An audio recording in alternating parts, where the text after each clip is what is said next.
gamers, welcome back to my channel Pemirsa Kaiso.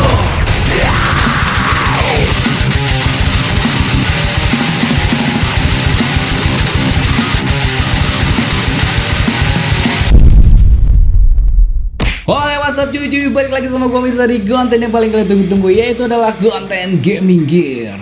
Oke cuy, di konten gaming gear sekarang nih, gue bakal nge-compare atau gue bakal memperbandingkan dua game capture buatan gue sendiri gitu cuy. Nah, buat kalian yang baru masuk ke channel gue nih, bingung nih, lu si abang ini ngobrolin apa gitu kan.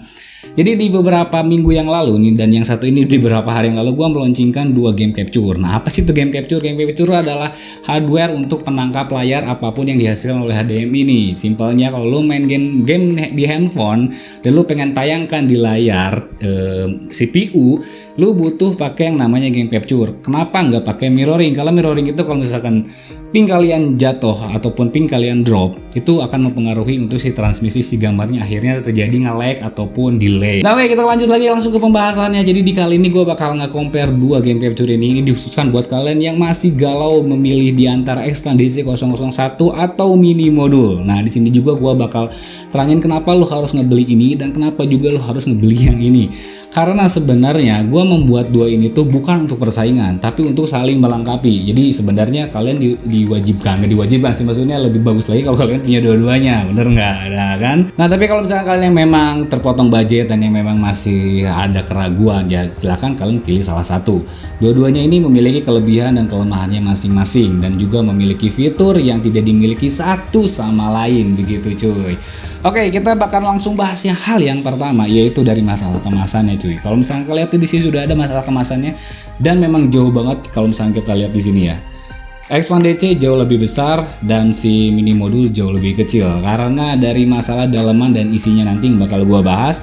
Kita bahas dulu dari masalah dari covernya. Cover di sini gua menggunakan bahan yang sama, yaitu dari segi glossy ya cuy ya. Glossy yang sebelumnya si Xfan DC ini, kalau misalnya kalian yang dapat batch pertama itu warnanya doff, itu memang ada kelemahannya, jadi dia suka nge-scratch gitu si dusnya. Jadi kalau misalnya kalian simpan lama itu kayak udah dus yang udah berumur tahunan. Nah, makanya gua renov lagi ke warnanya ke glossy, biar ini lu simpen bertahun-tahun pun masih tetap kece lah begitu. Nah, oke, kita langsung bahas dari segi masalah kemasan yang ada di dalamnya. Yang kalau misalkan ini kenapa bisa besar sini, karena di dalamnya itu lu bisa dapat kabel HDMI. Lalu juga di masalah kemasan si Xfan DC nya itu ada dus terpisah lagi untuk ngeprotek pas pengiriman untuk si DC001 ya cuy ya. Dan juga di dalam dus yang kecilnya itu ada USB Type-C, dan juga ada kartu garansi resmi langsung dari si Xfenix-nya. Kalau misalkan si B-Half MM002 ini dia tidak dikasih kabel HDMI, jadi lo harus terpisah untuk membeli si kabel HDMI-nya. Tapi untuk masalah USB yang di sini juga udah dikasih, bukan USB Type-C tapi adalah USB biasa ya, gue misalnya USB biasa aja. Dan juga untuk masalah kartu garansinya itu langsung ke gua gitu, ke toko gua yang gua buat sendiri. Nah, oke, sekarang kita langsung bahas dari spesifikasinya ya. Kira-kira mana yang memenuhi kebutuhan kalian kalau misalkan kalian memilih dari satu sama lain ini. Oke, yang pertama dari masalah spesifikasi dari sistem recruitment yang dibutuhkan oleh si Xfan DC001 ini. Oke, memang di awalnya pun juga gue bilang kalau misalkan Xfan DC ini bisa bekerja di laptop ataupun PC yang kentang. Nah, tapi ternyata benar, sudah ada banyak yang ngebeli menggunakan PC yang sangat kentang, yang jauh di luar sistem recruitment yang gue sebutin di sini. Contohnya masih ada beberapa yang konsumen yang sudah beli Xfan DC itu masih menggunakan AMD Athlon. Padahal di sini yang gue bilang itu minimal kalian menggunakan AMD Ryzen ataupun Intel generasi yang terbaru. Nah, lalu juga di sini gue juga sebutin kalau lo minimal menggunakan AMD RX 560, tapi masih ada juga yang masih menggunakan AMD 7700, dan itu memang VGA yang sudah lama banget. Tapi meskipun begitu, ini gue udah coba dan gue sudah remote, gue sudah ngecek juga masih work di VGA HD 7700 Radeon. Lu bayangin 7700 Radeon itu sekitar tahun 2013an cuy. Tapi masih work aja, meskipun ya kualitasnya tidak akan sebagus kalau lu menggunakan VGA yang direkomendasiin dari si dus kemasannya. Nah, sekarang kita ngomongin dari masalah si mini modul ini. Kalau di sini gua tuliskan seperti itu, berarti dia sudah work di minimum spesifikasi yang gua tulis. Bahwa di sini kan minimal kalian menggunakan Intel Core i3 generasi ketiga aja, ataupun kalian menggunakan AMD FX. Nah, gimana kalau misalkan kalian masih menggunakan AMD Athlon dan HD 7700? Nah, mungkin ini bisa jadi jawabannya kalau kalian spek PC kalian yang masih di bawah rata-rata, lu masih bisa menggunakan Beehive mini modul ini. Begitu cuy. Tapi kalau misalkan kalian yang masih maksa gitu ya, karena lu mau upgrade nanti gitu si PC kalian, mau beli ini nggak jadi masalah. Maksudnya gue mengadakannya si mini modul ini dengan fungsi daripada lu membeli game capture ini dulu yang harganya jauh lebih mahal, lu mending membeli dulu si game capture yang murah dulu, barulah setelah lu upgrade si PC lu upgrade juga ini. Dan ini nanti kemana? Ini bisa difungsikan untuk device lain, atau lu bisa pakai facecam, webcam, pakai kamera kayak gini, begitu cuy. Nah, lalu sekarang dari masalah spesifikasi lainnya, yaitu adalah dari output yang dihasilkan. Kalau misalkan output yang dihasilkan di sini adalah 1920 x 1080 60 fps gitu. Jadi kalau misalkan yang ini tuh sebenarnya bisa di 1920 x 1080, cuman hanya 30 fps. Jadi memang kalau misalkan kalian menggunakan si game capture ini untuk game yang memang 60 fps-nya itu bener-bener real, contohnya game PS4 gitu kan, ya ini nggak bisa ngatur manage kan. Lagian pun juga di sini dia tidak ada yang namanya output. Nah, di sini bedanya cuy. Di outputnya di sini kalau misalkan Expand DC, memang kalau kalian mau pakai buat PS4, dipakai buat PC itu oke banget karena ada outputnya. Jadi setelah lu masukin ke OBS, lu bisa tampilin lagi di layar TV untuk lu monitoring game yang lu mainin gitu cuy. Jangan salah pilih ya. Oke cuy, tadi kita ngomongin masalah spesifikasi fitur hardware. Sekarang kita ngomongin spesifikasi fitur software yang dihasilkan di OBS. Apa sih bedanya gitu? Nah, ini pun juga akan membuat kalian semakin galau. Kita ngomongin dari versi Expand DC 001 jika kita colok di OBS. Pilihan yang resolusi kelemahan dari Expand DC itu resolusinya tetap fix di 1920 x 1080. Berbeda dengan mini modul yang lu bisa setting resolusinya sampai banyak banget, sampai nilai terendah pun ada. Inilah kelebihannya mini modul. Jadi memang banyak banget pilihan resolusi. Kalau misalkan kalian ngerasa nge-lag di 1920, jelas kalian turunin ke 1280. 1280 kalian ngerasa nge-lag, turunin ke 720, itu masih oke banget. Tapi berbeda kalau misalkan kalian pakai Expand DC, kalian hanya fix 1920 x 1080. Lalu untuk masalah pemilihan FPS, nah pemilihan FPS di sini sudah otomatis untuk yang masalah mini modul.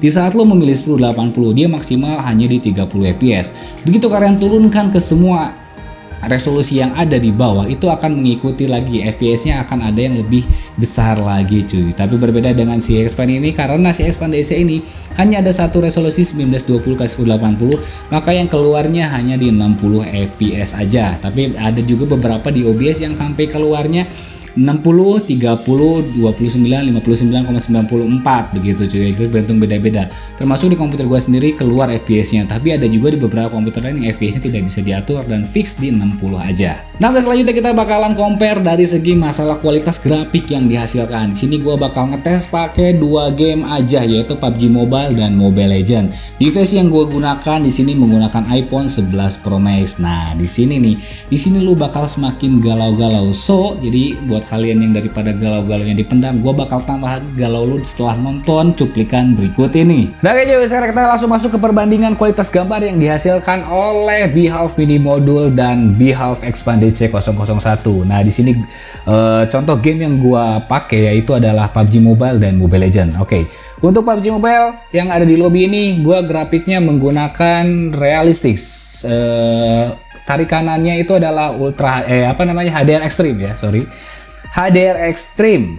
Dan nanti Mobile Legends pun juga tarik kanan grafiknya, dan juga di sini ada bedanya, yaitu adalah resolusi yang dihasilkan oleh Expand DC adalah 1920 x 1080. Mini modul di sini 1280 x 720. Jadi beda resolusi tetapi FPS-nya sama di 60. Oke, jadi gua mengejarnya FPS bukan dari resolusinya.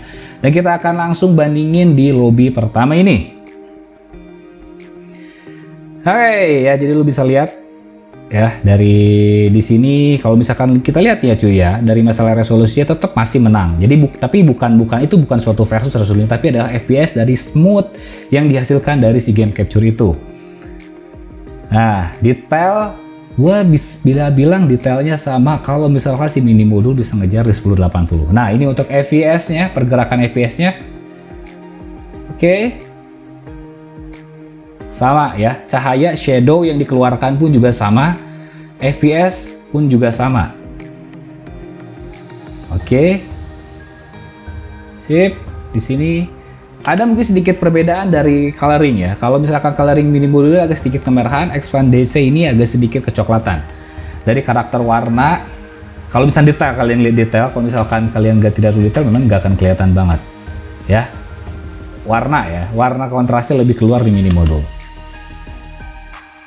Nah, kita masuk ke training ya di sini ya. Gue masuk ke training, kita ambil senjata Glacier, gue ambil Glacier biar kita kelihatan kilau-kilaunya. Oke. Nah, dari warna rumput pun juga agak sedikit berbeda kalau gue lihat di sini. Warna rumput di si mini modul kalau gue lihatnya lebih real keluar ya, warna hijau. Kalau dia di Expand DC dia agak sedikit kecoklatan. Oke. Lalu nah, di sini gue melakukan fire. Nah, oke. Dua-duanya mengeluarkan debu yang sama, kualitasnya yang sama banget. Nah, lo lihat dari warna langit yang dihasilkan pun di sini birunya hampir sama ya, karena memang karakteristik game capture yang gue buat ini gue buat semirip mungkin. Jadi sebagai ciri khas gue bahwa warna yang gue bikin itu warnanya pasti seperti ini.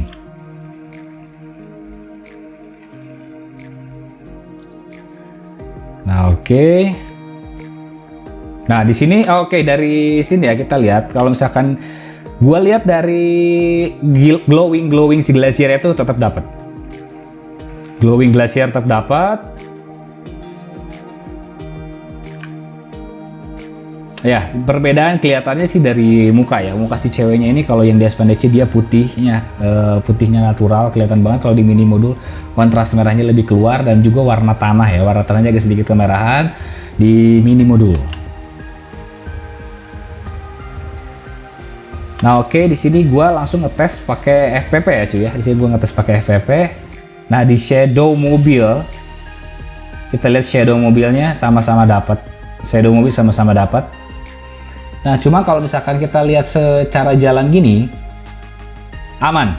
Di sini ya ini yang jadi satu catatan. Di saat kita jalan di percepatan Evia cepat, yang gua takutin itu seperti game capture sebelah yang harganya mahal itu.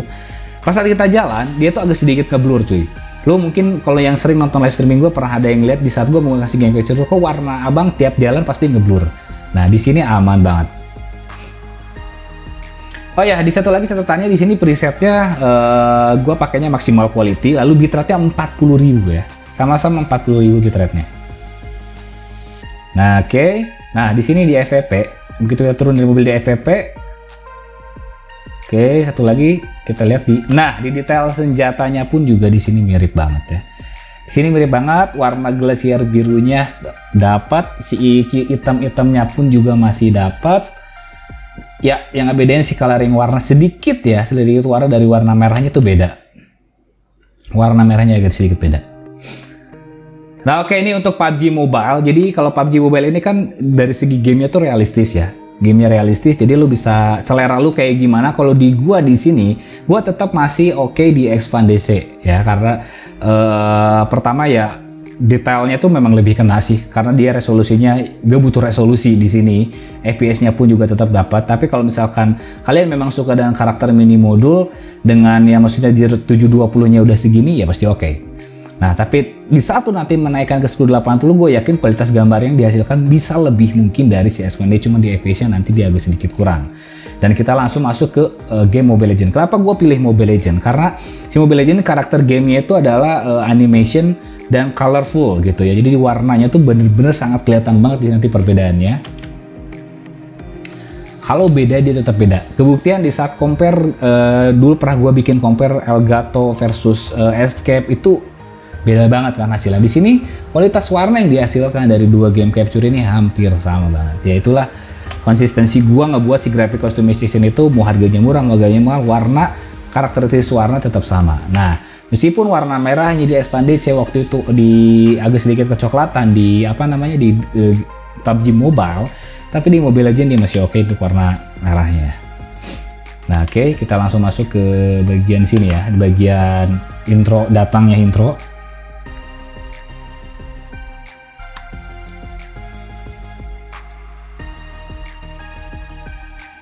Oke.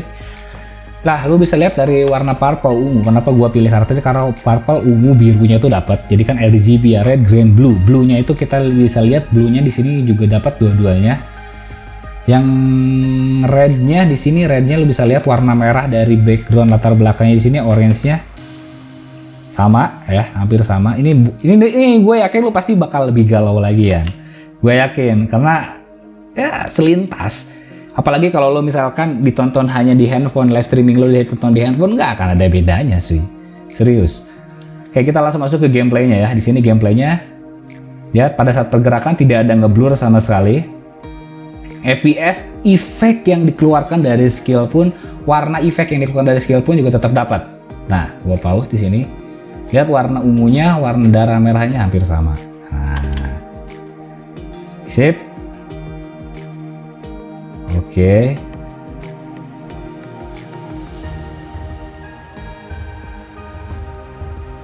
Nah, oke, jadi kenapa gua ngebuat game capture ini ya? Pertama adalah dari karakter warnanya yang gua pengen disesuaikan dengan para pemain gaming mobile ataupun gaming konsol. Jadi si warnanya yang lu lihat di handphone dengan lu yang nanti ditampilkan ke viewers itu tidak jauh beda. Nah, itulah karakteristik game capture yang gua buat, cuy. Nah, sebenarnya masalah pewarnaan grafik itu balik ke selera masing-masing. Kalau misalkan lu suka dengan karakteristik warna ini, dua-duanya ini hampir sama, mirip banget, tidak ada perbedaannya. Cuman ini balik ke spesifikasi dan kebutuhan lu masing-masing. Karakteristik warna, kualitas gambar, gua buat sesama mungkin. Begitu. Nah, setelah ini kita akan ada cuplikan video ini lagi yang tanpa gua potong ya. Kalau misalkan durasinya nggak terlalu panjang, gua bakal tempel si video itu di akhir-akhir video ya cuy ya. Oke cuy, gimana menurut kalian tentang masalah compare antara Expand DC001 dan si mini modul ini untuk game PUBG Mobile dan Mobile Legends? Kalian pasti semakin galau ya. Kalau misalkan gua pun di posisi kalian, gua pun akan galau banget gitu. Nah, tapi di sini gua bakal jelasin lagi kenapa kalian harus memilih Expand DC ataupun kalian harus memilih mini modul. Sekali lagi, kalau misalkan kalian menggunakan device yang tinggi, contohnya kayak gua menggunakan iPhone 11 Pro Max dan kalian itu menggunakan Lightning yang original, jelas gambar yang dihasilkan akan jauh lebih bagus banget. Kalau kalian tempelkan di mini modul, itu akan mengurangi sedikit warnanya dan masalah pergerakan FPS-nya cuy. Ya, meskipun ada 60 FPS-nya tapi resolusi yang dihasilkan hanya 720. Ya, pasti itu bakal mengurangi kualitas gambar yang dihasilkan iPhone 11 Pro Max yang memang benar-benar sangat bagus untuk kualitas gambarnya. Nah, jelas kalian harus main ke Expand DC001 kalau misalkan kalian memiliki device yang tinggi. Ini pun berlaku kalau kalian menggunakan konsol PS4 ataupun Nintendo Switch. Jelas kalian harus lebih memilih si Expand DC karena kalian punya kualitas device yang bagus, gambarnya yang bagus, kalian pun juga harus menghasilkan ke viewers pun gambarnya yang lebih bagus lagi. Nah, gimana kalau misalkan kalian yang masih menggunakan device-nya yang biasa-biasa aja? Contohnya handphone Android yang di bawah 3 jutaan sampai pun di bawah 5 jutaan gitu kan. Ya, daripada kalian lebih ke memilih Expand DC yang harganya jauh lebih mahal, gue memang sangat menyarankan kalian menggunakan mini modul. Dan itulah fungsinya kenapa gue meluncukan mini modul, karena ini untuk membantu kalian daripada kalian membeli game capture yang mahal-mahal, mending kalian tabung si uangnya untuk membeli device yang lebih bagus lagi. Masalah game capture ini itu sebenarnya masalah belakangan. Yang penting itu adalah dari device kaliannya dulu. Jadi kalian sementara masih bisa menggunakan si mini modul ini kalau handphone kalian atau device kalian ini masih dikategorikan device kentang. Nah, kalau misalkan ini digunakan di Android, jelas ini bakalan oke banget dengan lu punya budget 1 juta lu udah bisa live streaming. Lu misalkan 500 ribunya dipakai untuk beli adapter dan lain-lainnya, ya 400 ribunya lu bisa beliin si Expand DC mini modul ini, begitu cuy ya. Jadi sebenarnya si dua game capture ini bukan suatu persaingan, tapi dua game capture adalah saling melengkapi begitu. Kalau di gua posisinya menjadi seorang live streamer, gua pasti pakai dua-duanya. Karena ini untuk gua live streaming gaming mobile, untuk menampilkan layar si iPhone gua, dan ini untuk menampilkan si webcam gua menggunakan kamera mirrorless, begitu cuy. Nah, oke, mungkin begitu aja untuk masalah pembahasan compare antara dua game capture buatan gua ini. Jadi kalau misalkan kalian yang ada sedikit galau, mungkin bisa lebih fix lagi kali ini mau memilih yang mana di antara dua game capture ini. Dan oke, mungkin sekian aja untuk video dari gue. Jika kalian punya pertanyaan ataupun ya apa, kita jadikan forum diskusi yang masih galau-galau, masih tulis di kolom komentar di bawah, nanti gue bakal usahakan jawab semuanya ya. Dan jangan lupa dan semoga pada waktunya hormati gurumu sehingga temanmu, itulah tanya Kom Budiman. See you next video. Bye bye.